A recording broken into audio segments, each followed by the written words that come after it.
नासवान है, इनकी जन्म और मृत्यु होती है। दूसरा ये हो गया कि दुर्गा इनकी माता है। तीसरा ये हो गया कि रजगुण ब्रह्मा, सतगुण विष्णु, तमगुण शिव जी। और चौथा ये हो गया कि ये केवल सीमित नियमित कार्य ही कर सकते हैं, ये किसी के कर्म में कम और भाग्य को बढ़ा घटा नहीं सकते। अपने आत्मा ये तो कंसेप्ट क्लियर हो गया कि ब्रह्मा विष्णु महेश नासवान है, ये अविनाशी भगवान नहीं है। अब थोड़ा सा कंसेप्ट ये भी क्लियर करना है कि ब्रह्मा विष्णु महेश को अध्यात्म ज्ञान नहीं था। तो पुण्यात्माओं, आप जी को वो यथार्थ आध्यात्मिक ज्ञान, तत्व ज्ञान प्राप्त है जो ब्रह्मा विष्णु महेश को भी नहीं प्राप्त हुआ।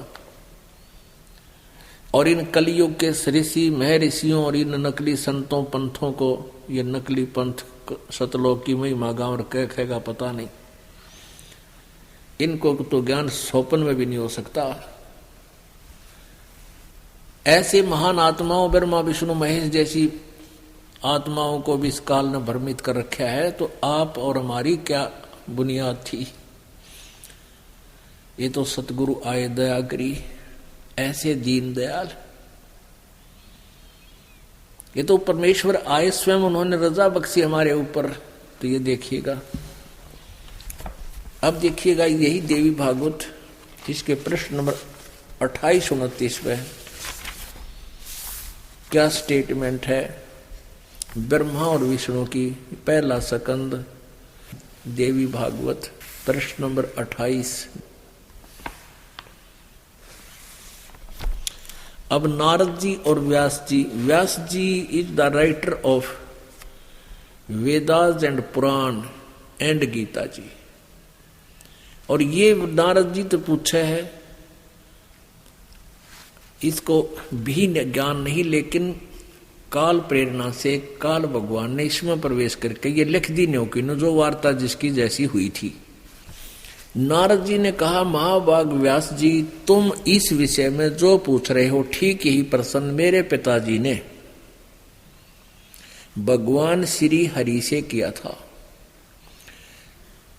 देवा अधिदेव भगवान जगत के स्वामी हैं। देवा अधिदेव यानी भगवानों के भी भगवान, देवताओं के भी देवता, जगत के स्वामी हैं। कौन? लक्ष्मी जी उनकी सेवा में उपस्थित रहती हैं। दिव्य कौस्तुमणि उनकी शोभा बढ़ाती है। वे शंख चक्र और गदा लिए रहते हैं। पीतांबर धारण करते हैं। 4 भुजाएं हैं। वक्ष स्थल पर श्रीवत्स का चिन्ह चमकता रहता है। वे चराचर जगत के आश्रयदाता हैं। अब नारद जी बता रहा है व्यास जी ने कि ये इसको विष्णु जी को सर्वेश्वर बता रहा है, जगत गुरु बता रहा है। वे जगत गुरु एवं देवताओं के भी देवता हैं। ऐसे जगत प्रभु भगवान श्री हरि महान तप कर रहे थे, उनकी समाधि लगी थी। यह देखकर मेरे पिता ब्रह्मा जी को बड़ा आश्चर्य हुआ। अब ब्रह्मा जी के बोल सुन लो वचन। अतः उन्होंने उनसे जानने की इच्छा प्रकट की। ब्रह्मा जी ने पूछा, प्रभु तुम देवताओं के भी अध्यक्ष, जगत के स्वामी और भूत भविष्य एवं वर्तमान सभी जीवों के एकमात्र शासक हैं। भगवान फिर आप क्यों तपस्या कर रहे हैं? ब्रह्मा जी कह रहे हैं विष्णु ने कि आप तो सारे देवताओं के मालिक हो और जगत के स्वामी हो, फिर आप क्यों तपस्या कर रहे हैं और किस देवता की आराधना में ध्यान मगन है? मुझे असीम आश्चर्य तो यह हो रहा है कि आप देवेश्वर एवं सारे संसार के शासक होते हुए भी समाधि लगाए बैठे हैं। ब्रह्मा जी के ये विनीत वचन सुनकर भगवान श्री हरि यानी विष्णु जी उनसे कहने लगे, ब्राह्मण सावधान होकर सुनो, मैं अपने मन का विचार व्यक्त करता हूं। देवता दानव मानव सब यही जानते हैं कि तुम सृष्टि करते हो, मैं पालन करता हूं, संकर संहार किया करते हैं। किंतु फिर भी वेद के पारगामी पुरुष अपनी युक्ति से यह सिद्ध करते हैं कि रचने, पालने और संहार करने की यह योग्यता जो हमें मिली है, इसकी अधिष्ठात्री शक्ति देवी है,